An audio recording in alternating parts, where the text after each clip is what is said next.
بسم اللہ الرحمن الرحیم۔ شیخ سعدی رحمۃ اللہ علیہ سفر کر رہے تھے، ساتھ ان کا گدھا تھا۔ ایک گاؤں میں پہنچے تو رات پڑ گئی۔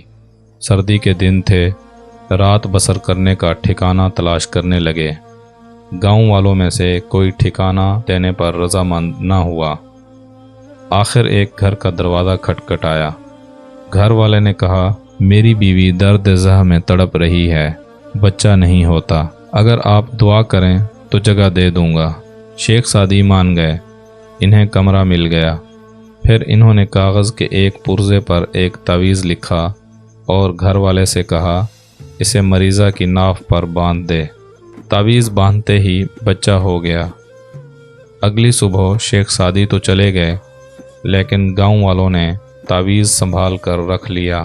جب بھی کسی گاؤں والی کو زچگی کی تکلیف ہوتی تو وہ وہی تعویذ لے جا کر باندھ دیتے، تکلیف رفع ہو جاتی۔ گاؤں کے مولوی کو اس بات پر بڑا غصہ آیا۔ اس نے سوچا کہ اگر تعویذ پر لکھی ہوئی آیت کا پتہ چل جائے تو اسے بڑا فائدہ ہوگا۔ مولوی نے جھوٹ موٹ کا بہانہ تراشا اور تعویذ مانگ کر لے گیا۔ اسے کھولا تو لکھا تھا، یا اللہ، میں اور میرا گدھا اب آرام سے ہیں، ٹھکانہ مل گیا ہے، باقی تو جانے اور تیرا کام جانے۔